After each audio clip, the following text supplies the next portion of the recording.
Hey guys, I'm live answering your questions. Hey, how's it going? I'm trying to get the question stream up so we can have those comments there. Still working on getting this thing done correctly. There's a number of issues with solving that. But thanks for coming out. Hoping you guys are enjoying these live Q&As. So I can keep doing them. And of course, if you have any questions, please let me know. I'm going to try to get to as many as I possibly can. I usually get more questions than I can actually get to, unfortunately. But I do intend to get to most, or well, maybe not most, but definitely a lot of them. So, yeah. Hey, how's it going? Good to see you. Hey. Hello, where are you guys from? Let me know. Let me know in the comments. Hello. Thank you for coming out and checking out the live Q&As. It's been a lot of fun. I didn't know that I would start to like him so much, but I think something that has really helped me like him a lot is having this little box here. It just slows it all down a lot for me, so I don't have too many questions, and then hopefully I'm getting a lot less spam. I'm doing well. Thanks for asking. How are you doing? Raju, is that how I pronounce your name? I hope it is. First. Were you first? I don't know. It's hard to say. Not quite sure if you were. How do we deploy a Django project on JBoss? I am not familiar with JBoss. I need to have something that's like a comprehensive notes altogether. JBoss. I don't know how to do that. That's a good question though. Thank you for asking. Next one. I'll wait. Okay.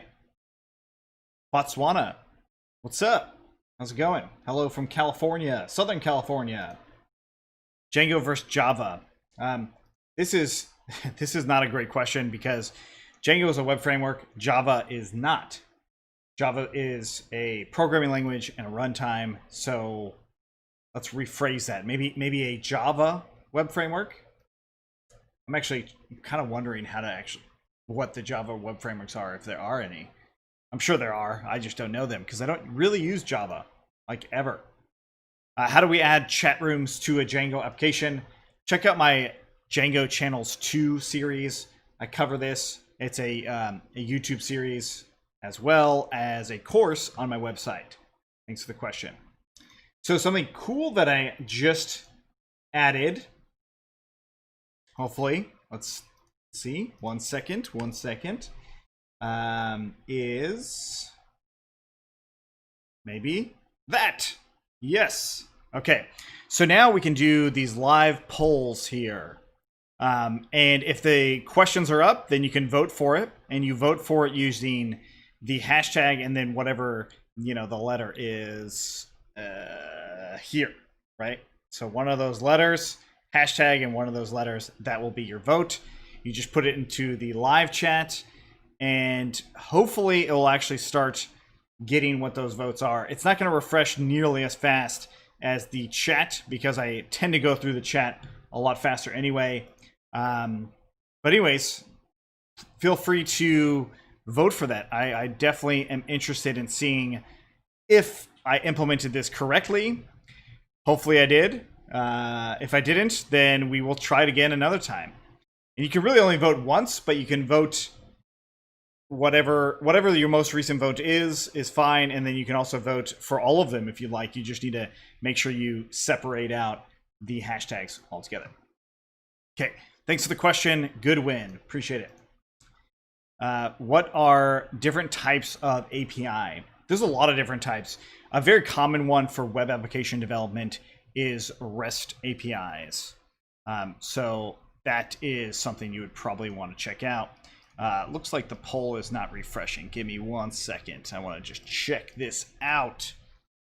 Hopefully it's working. It would be great if it is. If it's not working, I'm just going to do a quick check on it. If it's not working, then I'm just going to pull it and we'll stop doing those pulls. It doesn't look like it is working, so there's a few glitches that didn't work out.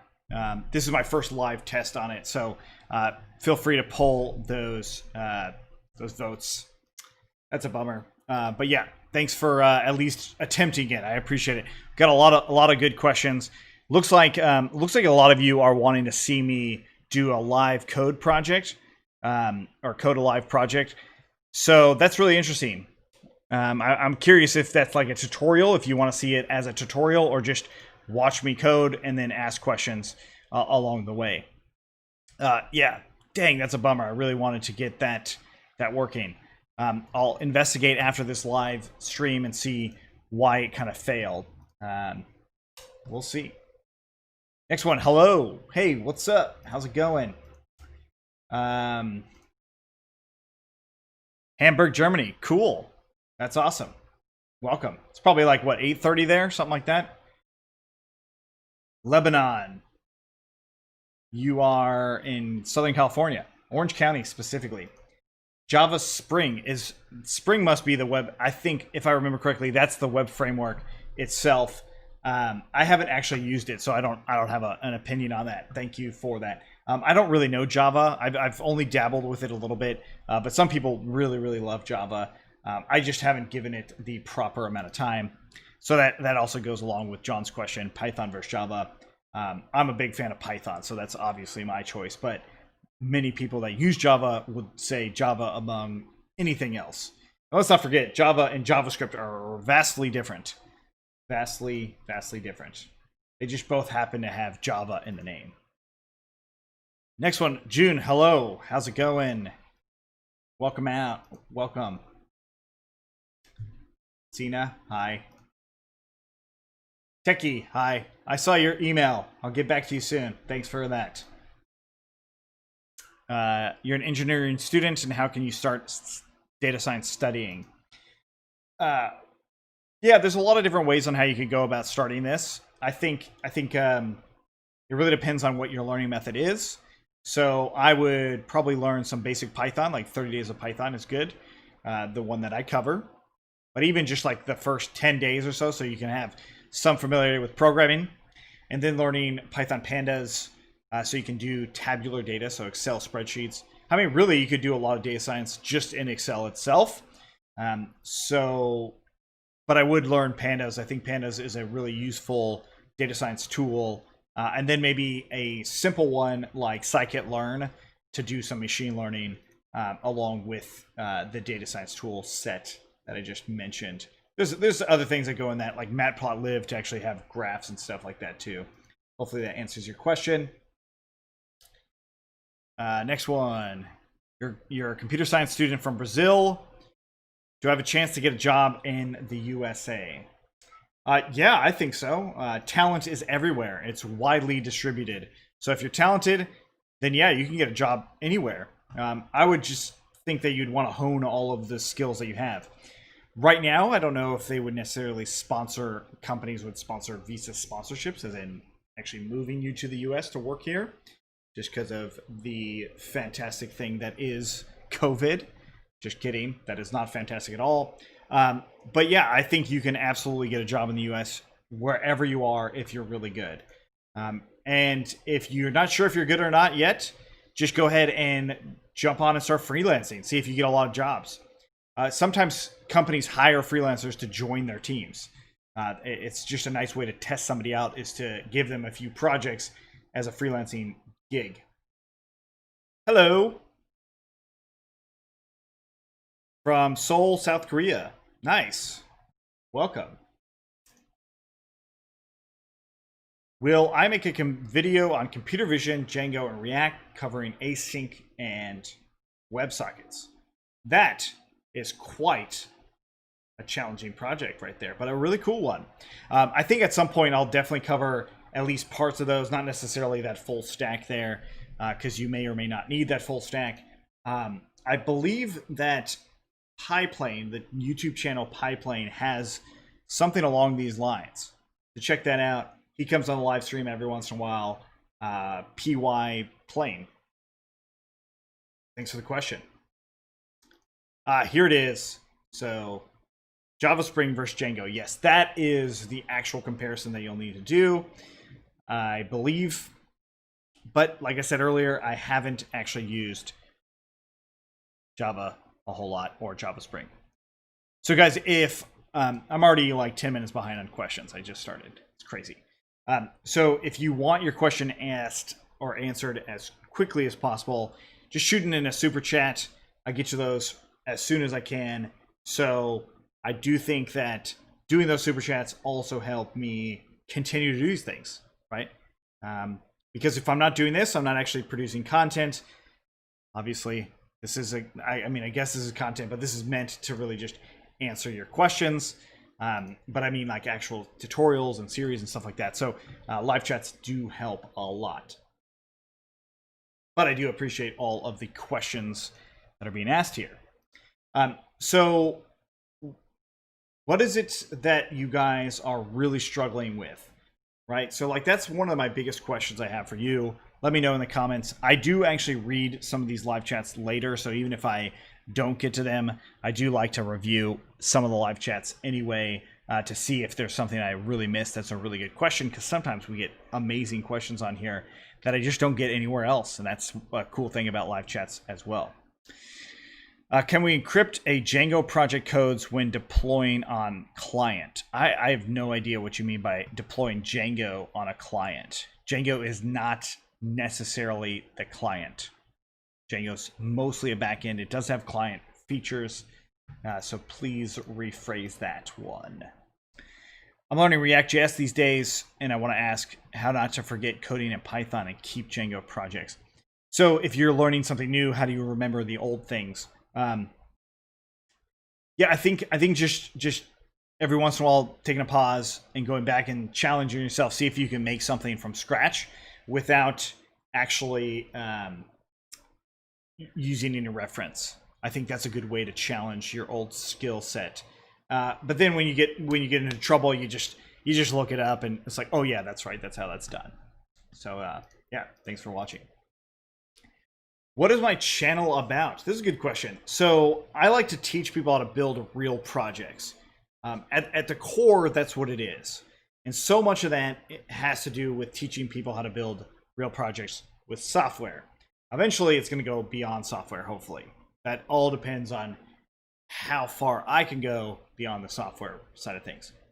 So real projects, step by step, whatever that means, right? So much of it has been about Django and Python, because when I started Coding for Entrepreneurs and this channel, I was really trying to solve how to actually build web applications from scratch. Django to me is the easiest way to do that. So much of what I cover is Django and the things that relate around using Django better. So that obviously includes, or maybe not so obviously, but that definitely includes building a lot of front-end things like React and Angular and Bootstrap, the things that actually build up an actual full-on project. And the reason for this is so you can launch your project and maybe launch a business from that. So a lot of these things are around business ideas and even discussing business as we go forward and finding your niche, what it is to be an entrepreneur, finding a niche and hopefully growing it. So I do like asking or answering questions related to entrepreneurship as well. So thank you. Can I make a playlist about Git and GitHub? I'm assuming you mean how to actually use Git and GitHub. I probably need to make some updated stuff related to this. Absolutely. Thank you for the question and the suggestion. What is nginx part in Django deployment? So what does nginx actually do? So nginx is the actual web server itself, right? So nginx actually runs your Django project, right? So it doesn't run it, but it actually maps, like when you do requests, it actually maps to your Django project or any backend for that matter. But it also can help you serve static files and all that. So good question on that one. Nginx is not used in every project. Apache is another option for this, but it's not specific to Django at all. It's really just a server-side technology that is used sometimes for load balancing. So you might use nginx to actually do load balancing, as in if you're getting a lot of traffic to your site, how do you balance that across your application or multiple servers, stuff like that. So nginx does a lot of really cool things. I think that's mostly a highlight of it. Thanks for the question. Django plus Vue, what do I think? Haven't used it enough to give a solid answer. Some people seem to like it a lot. I just have a hard time getting over the fact that I'm just like a huge fan of react.js. So I use Django and React pretty much all the time, you know? So thanks for the question though. Super chat, thank you so much. For some reason, it likes to be cut off a little bit. Let's see if, nope, that did not solve it. This is why you don't want to do this in real time, because then you get silly mistakes. I do test this a good amount, but it's like everything with software, you know, whenever you try to go live, that's when things happen. That's when the problems happen. Okay, so hopefully you guys can read that. I'm assuming you can. Thanks for the super chat. Appreciate it. You inspire me to do something on my own. If you're going to do some hackathon-like situations, how would you build web apps with Django and React? So if I was going to join a hackathon and build something, yeah, I mean, naturally I would often opt for just using Django because I can build pretty full-featured applications pretty quickly with Django. Whereas with something like Fast API or Flask, I can't do it as quickly. I mean, I can still do it fairly quickly. So if the project really demanded for that, then yes, I would absolutely do that project in that way. But most likely, yes, I would do Django and React because I can build things really, really quick like that. The hackathon's a big part of the reason you would do a hackathon is to really just narrow your focus down to what's actually essential to launch this, right? And Django and React help that a lot. But if you don't know React, and if you don't know JavaScript really, then just using pure Django would probably work out pretty well. But if you don't know Django or a backend technology, then maybe React and something like Firebase would work out pretty well. Thanks for the question and the super chat. Hey, there he is, PyPlane. Thanks for coming out. You got the book that I recommended last time with machine learning and scikit-learn and TensorFlow. Thanks, PyPlane. You are the man, and I think the book you're referring to is this one, Hands-on Machine Learning with Scikit-Learn, Keras, and TensorFlow. This is a great place to start for machine learning too. So if you're getting into data science, I would recommend that you know some Python prior to jumping into this. I'm sure they say that even too. But that's a great book. I think that's the one you're referring to. Thanks for the super chat, PyPlane. Appreciate it. Yeah, it's a really good book. There's so much to it. It's very, very dense. At some point, I would love to chat with all of these authors of these different books that I like. But, you know, we only have so much time in the day. It's too bad. How do we digitize normal Office files? I'm assuming you mean like scanning files. That's, I don't know, get a scanner maybe? I think that's what you mean. But if you mean to like be able to search them and stuff like that, maybe use some sort of computer vision to actually pull out things that you're trying to extract from that. There's something called OCR. What does that stand for? I don't remember what it stands for, but if you look it up, I think it's like character recognition. Open character? No, I don't remember what O stands for, but that might be a cool thing to check out for yourself. Yeah, I just need to get rid of some of these votes. Thanks for voting, everyone. Sorry that poll thing didn't work out. Man, that's such a bummer. I really thought it was working. I tested it a lot, but I didn't test it live until now. First question, or next question. How to self-learn Django? So I'm assuming you mean watching or reading people's tutorials as well, right? If you don't mean that, the documentation, you can totally read all the documentation and learn everything you need to know about Django. It's just there's a lot of information there. It's not necessarily distilled information. So to me, I have a great series, or at least I think it's a great series, called Try Django. There's a number of them that you can go through. You can go through all of them. They're all on YouTube, and they're meant to be introductions to Django to get you a really solid base of how Django works and some of the built-in features to it. Thanks for the question. You're my fan. Thank you. I appreciate it. And you love my React and Django tutorials. Thank you so much. And you blindly bought my Udemy course. So you just bought it sight unseen, huh? Thank you. Appreciate the support.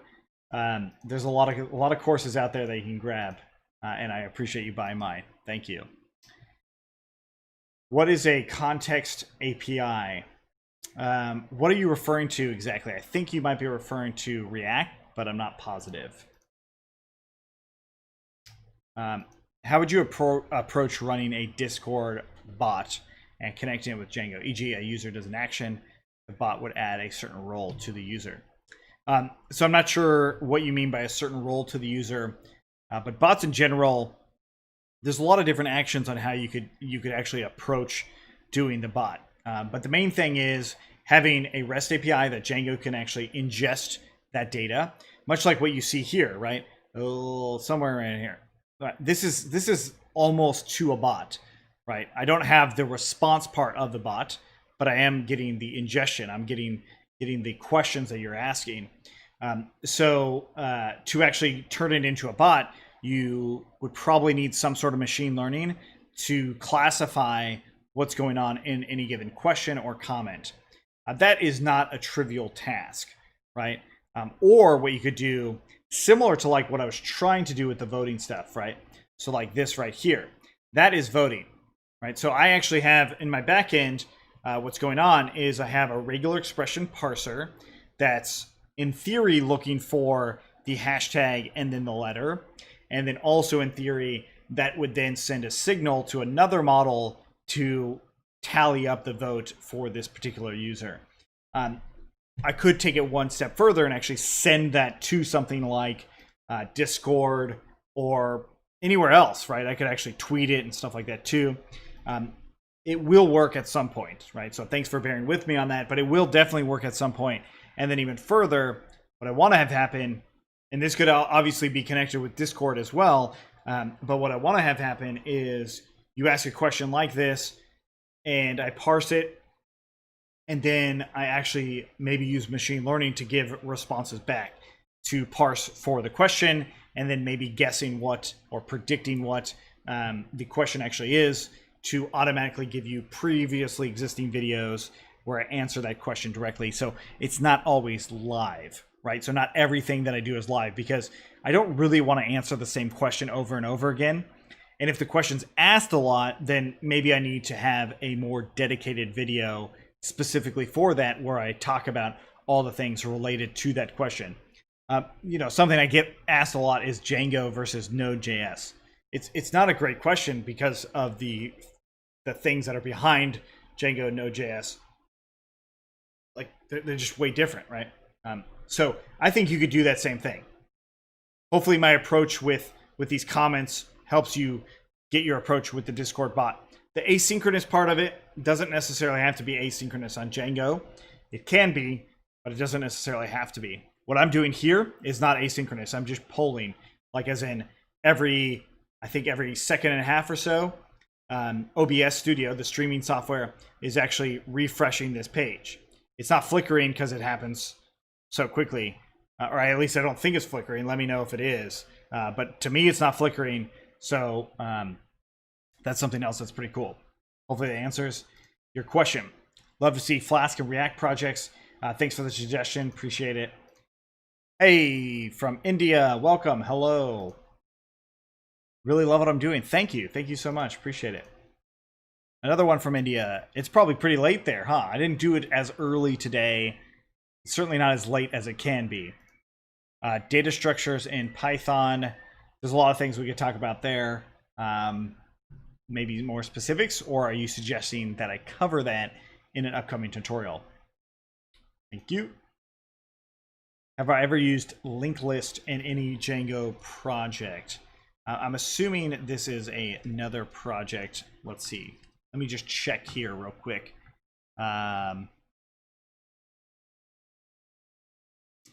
Yeah, I think you're referring to the concept of linked lists, and no, I probably have used them. Order collection of objects, normal list. Oh yeah, so no, query sets themselves inside of Django are ordered already. So you don't really have to use linked lists inside of Django for using the data that you have stored in your database. Or at least I've never needed to. From Switzerland, nice, cool. I once took a train from Paris to Italy, and I think it went right through the Swiss Alps. Not like in the biggest part of it, but I'm pretty sure it did.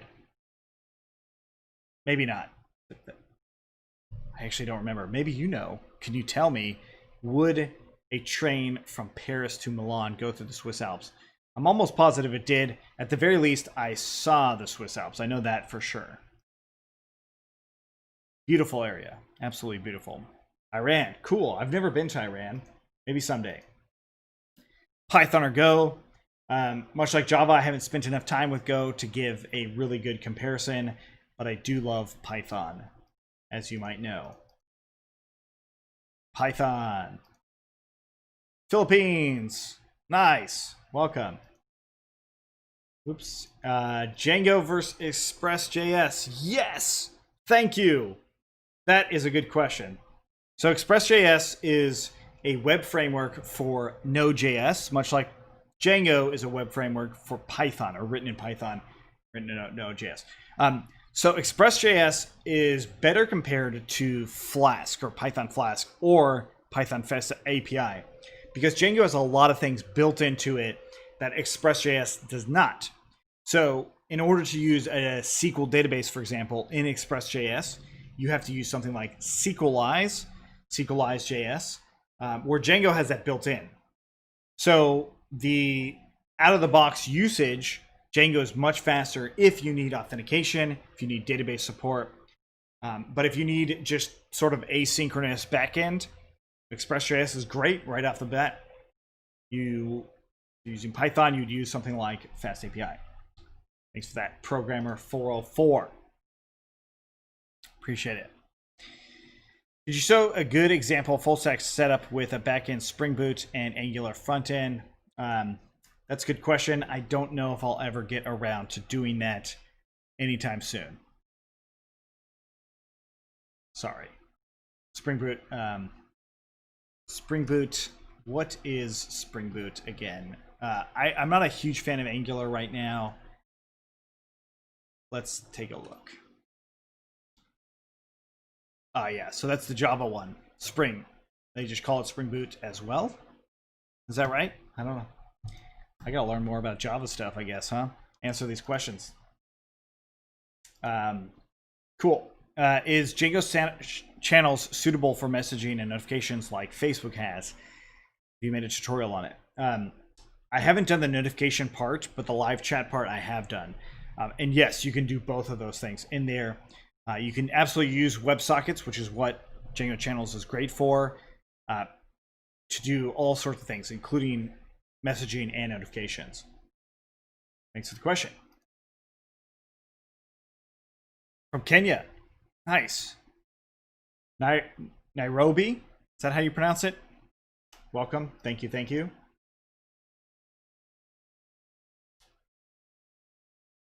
Can I use Google BigQuery for data science projects? Absolutely, you can. Do you think I should go to university after school, or should I stay as a self-taught programmer? Well, I don't know your personal situation. If you need the structure of a university, then oftentimes that's really good. Universities are great for all sorts of things, including challenging your skills, but also maybe if you're not incredibly social, maybe they'll force that on you because you definitely want to work on those soft skills. So if you are not one to get in front of an audience ever, going to a university and doing presentations will help you with that. And ideally, you actually work hard on that, because if you can't sell your ideas, it's going to be a lot harder to get many places in life, I think. Because, you know, think about a meeting. You're at work and you're in a meeting. You have a really good idea for your project or whatever your job is, and you can't convince your boss or the team to agree to that. It's going to be hard to actually move forward with things, right? And actually lead teams too. So if that's your goal, then working on those soft skills is incredible. And universities are really good for that. But it's not for everybody. Being at a university is not for everybody, and it's also incredibly expensive depending on where you are. So is the expense worth it? I don't know. It's hard to say. I went to a university, and I question that all the time. I have young kids, my 2 girls. Am I going to encourage them to go to university in 10 or 15 years? I honestly don't know. I don't have an answer to that. A lot of my sense is everything that you want to learn is out there somewhere. And if you just have the mindset, the grit to make it happen, you totally can. So you can absolutely make a successful career to being a self-taught programmer. I have.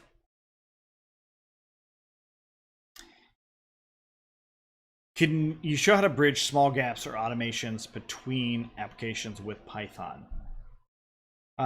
So what do you mean, like to actually connect various integrations with Python? Is that what you mean by that? To integrate other applications with Python? I think that's what you might mean. But there's a really cool project that I'm going to be covering hopefully soon. Let me just pull it up on the screen real quick.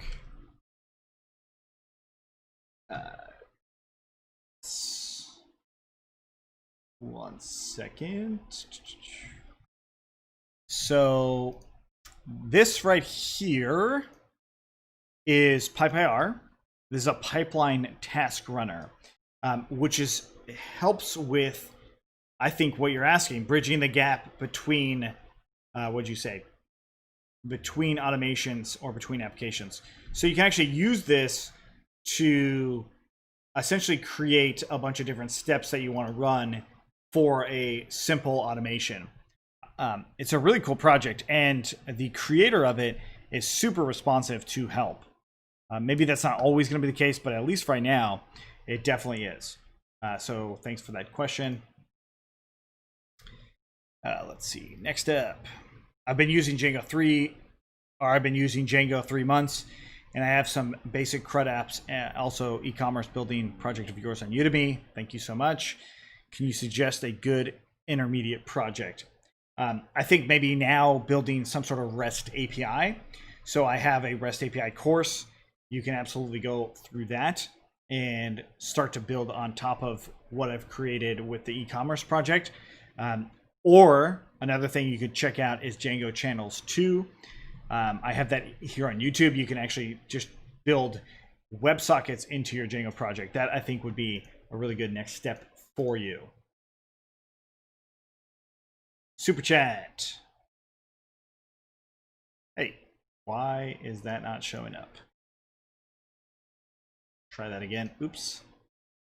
Thanks for the super chat. I don't know why it didn't show up, and then it went away. Thank you, thank you. You didn't ask a question, so let me know if you do have any questions. Javine. Let's see, leadership or people who are actually not working on a project get more credit than the people who actually develop the product. As a coder in a company, that kind of sucks. Sure, that does happen. But let's think about the leaders in companies or anyone running a company. Their role is under a lot more scrutiny than the technicians that are a part of that company. Sometimes those go hand in hand. Elon Musk is a good example of, like, if a rocket fails on SpaceX, Elon is the head engineer of SpaceX. So it falls on him. So every time it fails, it's a setback for him personally. He's also the leader of it. So leaders in general, though, whatever leader position, they're not only worrying about making sure that their team's being as productive as possible, but they're also making sure that all of the finances are in place, all the marketing's in place, and all the intermingling of all the parts are in place. So like making sure all those things work is tricky. And if you've never actually done those things, if you've never been a manager, if you've never worked in marketing, if you've never worked in human resources or customer service, it's actually a good idea as a technician or a technical person to work in those pieces to really appreciate how challenging those can be as well, right? Customer service is incredibly hard sometimes because people just get really angry, and you know, us logical linear thinkers were like, it's obvious, hey, we made a mistake, sorry, let's move on. You know, some people just don't feel that way though. They just want to vent, and customer service deals with that, whether it's not even about the product or service that it's working on, right? So leadership deals with those people as well. So even if they're just the leader of the team of developers, right? So you're just a leader of team of developers, you sit in leadership meetings for what everyone else is dealing with all the other leaders in the team are dealing with. And so when leadership's the one that gets the credit for everything that happens, well, there's a lot of things that happen in developing a product that are beyond just the code part of things. And I think the best leaders do give credit to their people, both publicly and internally. We can't really control what people do outside as far as the credit is concerned. I mentioned Elon Musk. He always gives credit to his team. He's always thanking his team. But are you wondering, like, why isn't he saying, oh, our self-driving system's going to be out soon. Thank you, Andrej Karpathy, for everything that you've done for Tesla. He doesn't necessarily come out and say that. Andrej Karpathy, if you're not familiar with him, he's the lead engineer for the machine learning stuff in Tesla. And he's brilliant, right? But if they actually solve self-driving, who's actually going to get the credit for solving self-driving? Well, technically, the industry at large, everyone in machine learning, is going to attribute a lot of that, if not all of it, to Karpathy. Although we don't know how much Elon's in on those meetings and how much he actually knows and contributes to the technical development of the AI. I would imagine it's probably a good amount. But Elon's going to get the credit, right? So in the public eye, Elon's going to get the credit. And that's because he's leading the company. And the reason Andrej even has a job is because Elon started that company and was able to make it successful to the point where now Andrej can come in and just do the things that he does. And I think this is one of those things, as somebody who is an entrepreneur, like, I really can appreciate both sides of this equation, because the leadership isn't entrepreneurs always, right? So everyone in a leadership position is not always an entrepreneur, but they have to evaluate all of the business, not just one aspect of it, where as a coder, we get to handle all of the challenging things of building the technical stuff. So what I would say is jumping into the mindset of what is it that this other team is doing and how can I appreciate their role in this? And maybe that's how you move into being a leader yourself and getting a lot more of the credit with developing the product or any service that is. Hopefully that answers your question. Thank you for that. Appreciate it. Pretty good.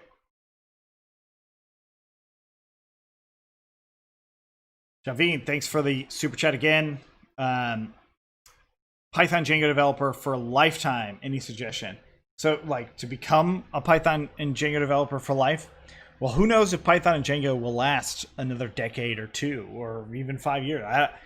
We don't know. I think the thing that you want to be is have the developer mindset of being incredibly resilient to changes that come. That's what I'd say. So, yeah, thanks for the question and the super chat. Make a machine learning series. Thank you. I have a couple of them on my website, but I definitely need to bring some to YouTube as well. Programmer 404, you're asking and putting in a lot of good questions. Thank you. PyPlane is producing some really good content. It's great. You should check it out. It's a good guy. He's been very active on these streams as well. I really appreciate it. AWS versus Heroku. This is hilarious because Heroku is built on AWS. So it's not an either or question. AWS has a lot of features like Heroku as well. To me, I often just opt for Heroku because it's just so painless to set everything up. and I don't need to worry about all of the permissions that you might need to worry about with AWS. But I still use AWS all the time too. So a lot of my projects are on both places. Like I actually set up a project in Heroku and use a lot of the AWS services, like their S3 service. I use that all the time with CloudFront as well. Yeah.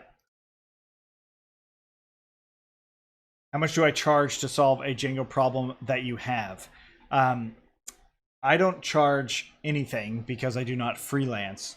I do intend to have some boot camps soon. Maybe that will be something to help solve your Django problem. Honestly, like if you're willing to hire somebody, just hire a freelancer on Upwork or something like that and see if they can help you solve that problem. It might be a good way to learn from them what they do as a freelancer, but also learn from them with solving any given Django project. I highly recommend doing that. And if you are a freelancer and you want to help out Raul here, just go ahead and do that. Next one. Is Django and Angular 9 a great combination? Yes, I think Angular is an amazing front end. It's just a lot more than the vast majority of things that I need, right? So I use React. That's my go-to combination. You know what I mean? Super chat. Come on. Super chat. My super chats are not wanting to show up right now. Very strange. Little bugs, little software bugs. Okay, there's that. Now, no. Pradeep, thank you for the super chat. I appreciate it.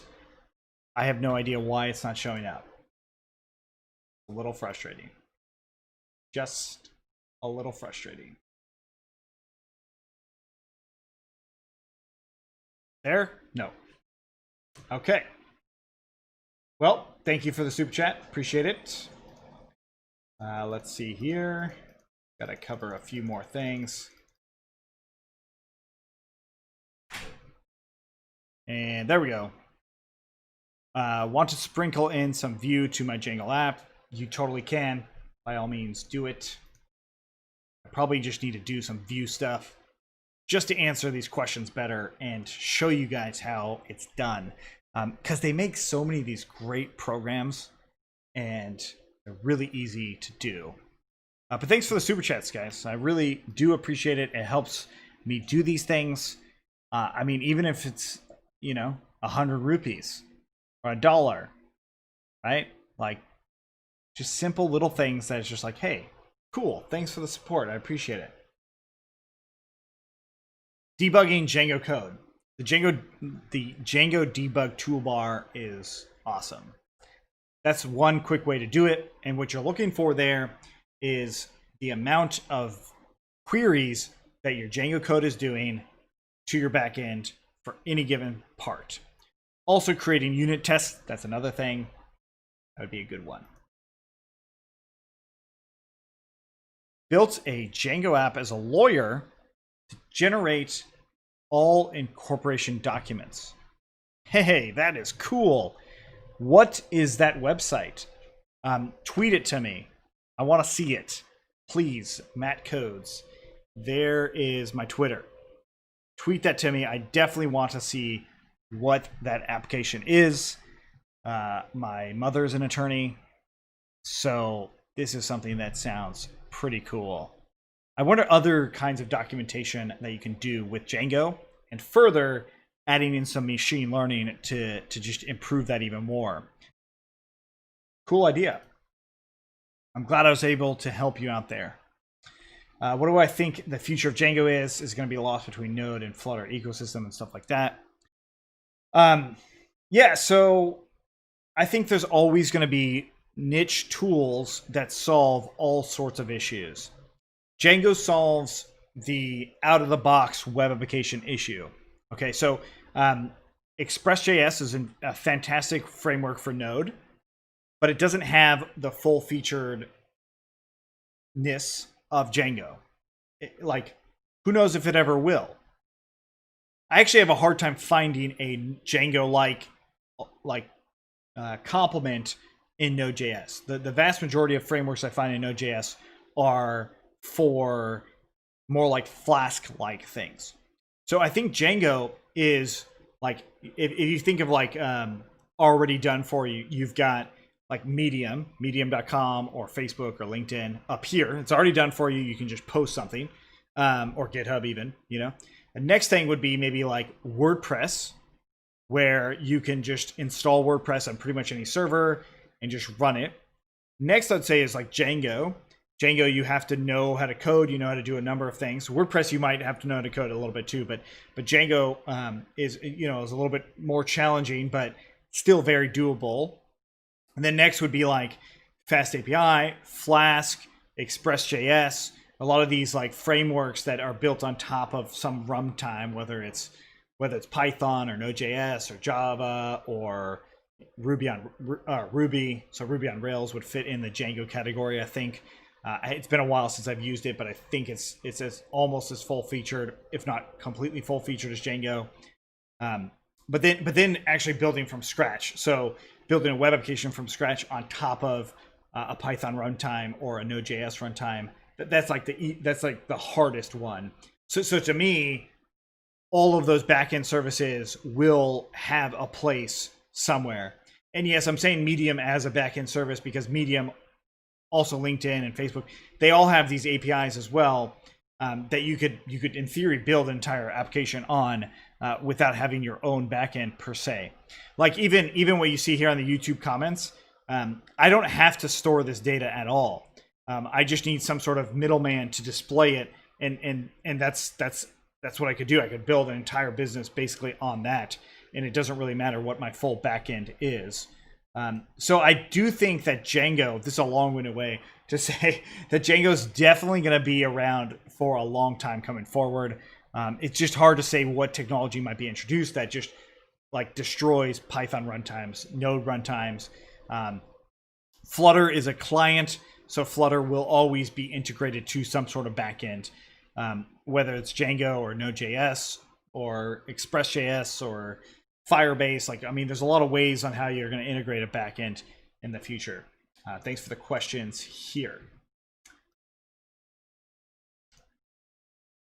Best way to achieve multi-tenant API. I mean, I need an architecture in such a way that anyone can come and register as my app as an organization.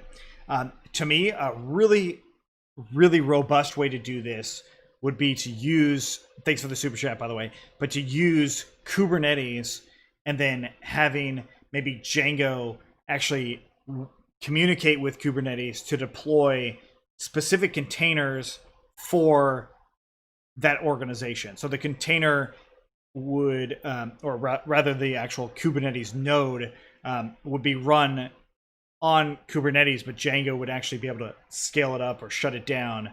That would be potentially a way to actually handle a multi-tenant API. Yeah, hopefully that helps answer your question there. Thanks for that one. Thanks for voting. Unfortunately, that voting thing just has a bug. I'm not sure what it is. Hopefully I'll figure it out after this live stream. Let's see. John, I'm spoiling you with Q&As. Yeah, I think these are fun. And now that I've got these questions on screen like this, and it's just, I'm not trying to scroll on the stream to keep up. It actually makes it a lot more enjoyable. And so many people have been giving me super chats. That makes things more enjoyable too. I'm not gonna lie. I mean, it's like nice to know I've got support from you guys beyond just asking questions, because you know, sometimes you get spam and it's just like somebody clearly not really here to be on the live stream, but rather just to ask one question then bail, but then they ask it like 1,000 times. But anyways, thanks for coming out yourself, John. I've seen you a few times now. Definitely appreciate it. So I don't know how much of these live streams you've been watching, but do I prefer React or Vue? Haven't used Vue enough to really compare them deeply. Like, I haven't used Vue deeply enough to compare them to say which one I prefer more, because I like React a lot. That's why I haven't been able to really spend a lot of time with Vue. How long have I been coding? It's coming in on like 9 years, probably, not quite 10. it's hard to attribute the things I did with Flash to coding, even though it technically was. But really what I'm doing now, like building web applications, actually building software, it's been about 9 years, and I've been teaching for about 7. It's been fun. So maybe actually coding for about 8 years, because I actually started teaching pretty quickly after coding, and it just elevated my skills so much more. So if you're learning and you want to get better, start teaching someone who doesn't know anything about it. At some point, it will be 10 plus years. I don't think I'll ever stop building software, right? I don't foresee it happening. Thanks for the question. All right, so this is from 30 minutes ago. It's 1 a.m. It's now 1:30-ish, maybe? Something like that. Maybe 2. Good question. I'm planning to do my own startup to build something like Stripe. Do you think it's possible to build such industry grade app with Django, React, and React Native? Yeah, so you want to build a Stripe competitor. There is a lot of things that you have to consider here. The biggest one is PCI compliance. This compliance part of actually managing people's credit cards. It's going to take a lot more on the DevOps side, so behind Django, to really accomplish this.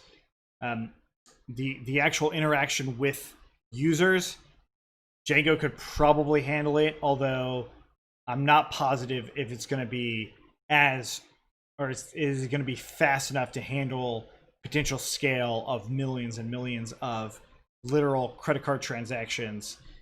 Maybe. I'm just not quite sure if it's ready for something like that. So, yeah.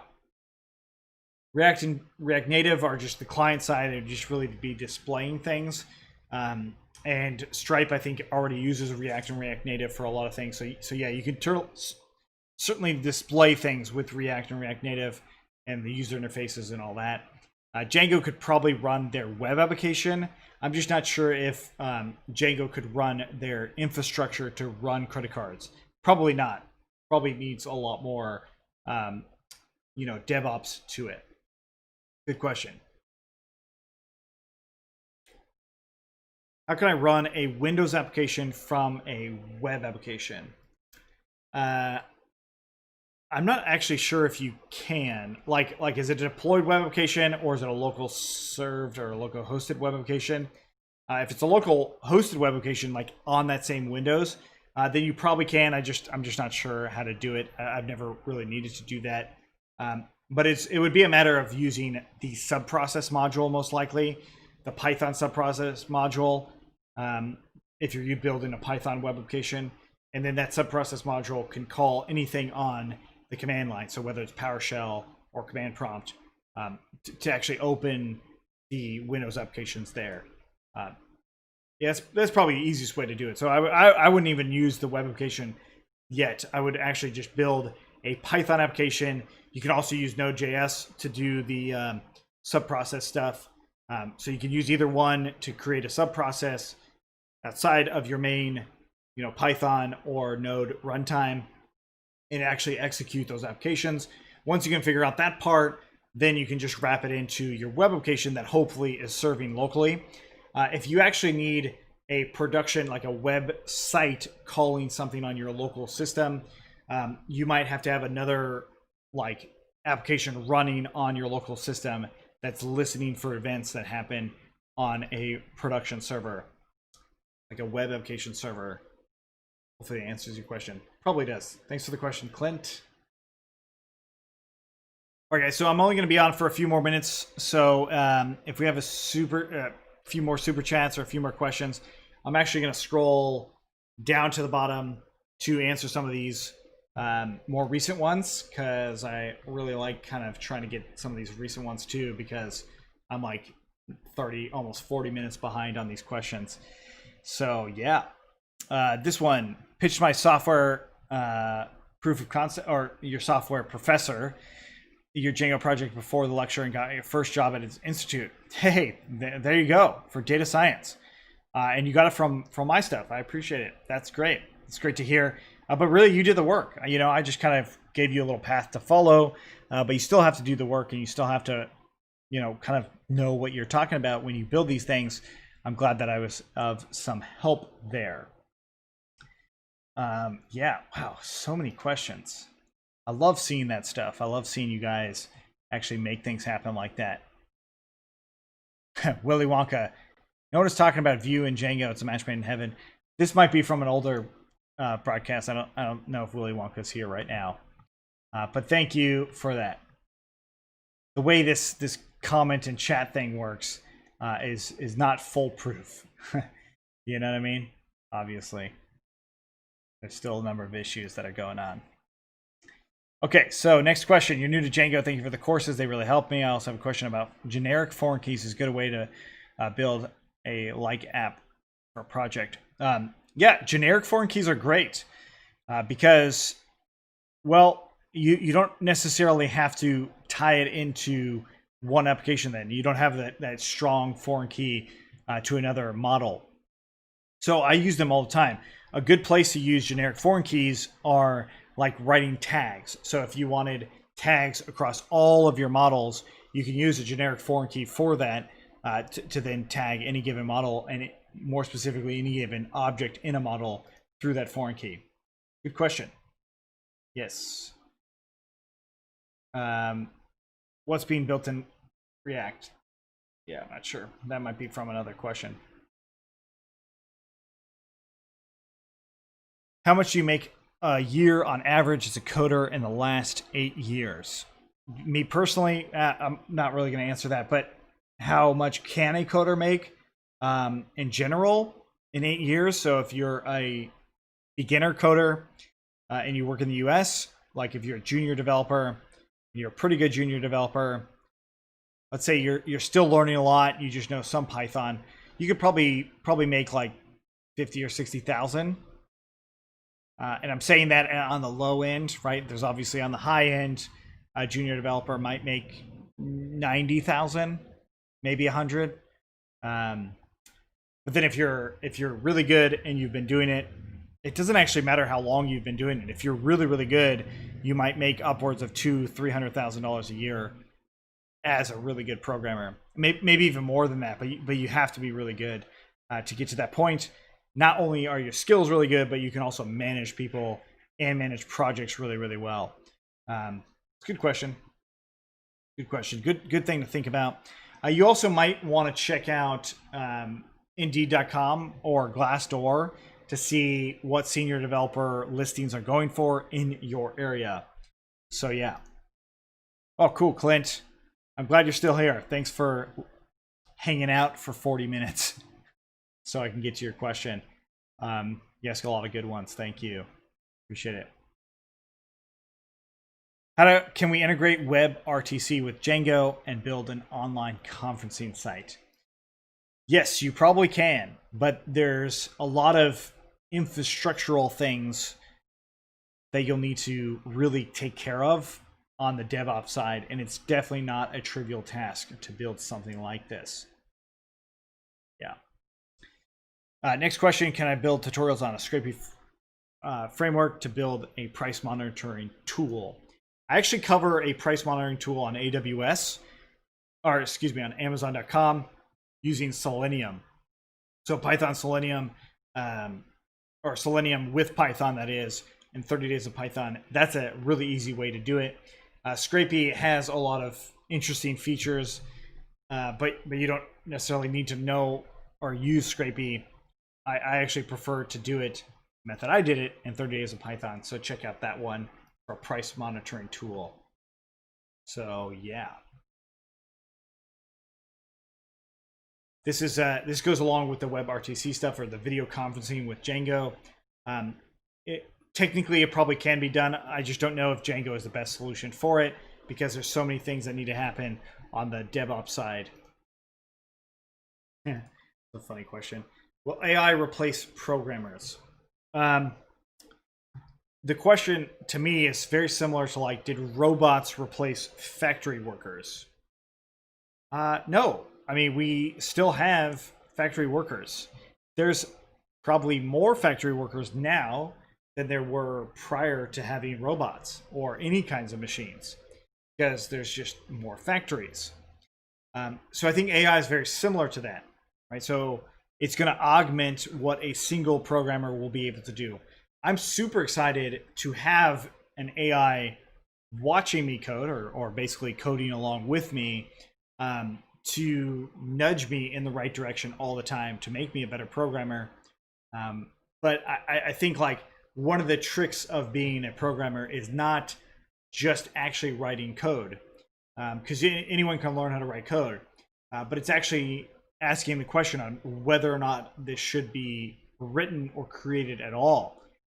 That is like starting to get to a level that it's going to take a while before AI can do that. So the question, I mean, will AI replace programmers? I mean, given the long enough timeline, perhaps we won't have programmers ever anymore. But I don't know how long that timeline is going to be. I don't think in the next 10 or 20 years, programmers will be replaced. Instead, I mean, think about 20 years from now. Maybe we'll have a lot more programmers. I would imagine we will. But let's say we have an AI that's incredibly good at building applications, software applications to solve all sorts of problems. What we'll also see is a lot of non-technical people that don't understand at all how that's good or why that even matters, right? So the self-driving, like Tesla in their self-driving thing, if they solve self-driving and they're the first ones to do it, not only are they have the potential to dominate the entire automotive industry, but they have the potential to dominate the entire robotics industry. Because if they solve it for automotive, and I mean, when I say solve it, I mean really solve it. Like getting in a self-driving car will literally be orders of magnitude better and safer than any human in the world driving. Literally any human, like the professionals of the professionals, right? Once that happens, then we're going to see a huge displacement of all kinds of robotic systems that will come into our lives. I really believe that. And does that mean we're not going to drive anymore? Does that mean we're not going to have that? Well, who knows? But the point is, though, that you'll still have a ton of people that aren't technical and won't really know how all of that translates and why all of that's important.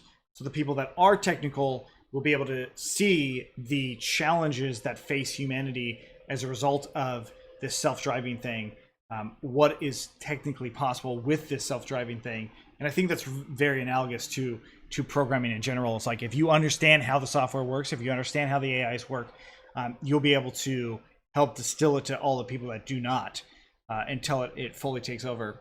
Not to mention, it's going to help the programmers that are good be even better, because of the things that it'll hopefully allow us to do. Now, I'm speculating a ton here, so realistically, I have no idea what's going to end up happening because we don't know the depths that AI will actually bring us. But as of now, the next 10 or 20 years, I think programmers will have an important job to do going forward.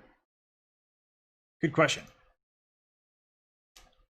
Which is better for making a dynamic single-page website, React or Angular?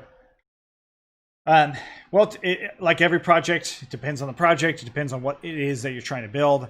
Angular has a lot of features in it by default that are just there. React has a lot of things that you can do with it, but there's a lot more work that you might need to do to get there. Personally, I like React better because I like building the really, really small features of things in general.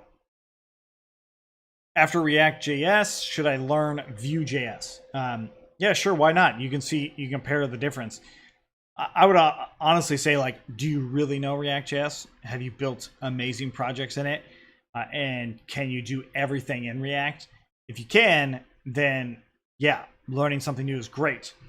And also, if you can, why aren't you working as a professional React developer then, before you actually move on to learning something new? Or why don't you have freelancing and you're doing a bunch of freelancing projects with React? You don't really want to get stuck in the tutorial loop where you're just constantly making new tutorials. You know what I mean? So, yes. All right. Let's see here. Okay. Well, wow. Javan, thank you for coming out and staying for so long. Appreciate it.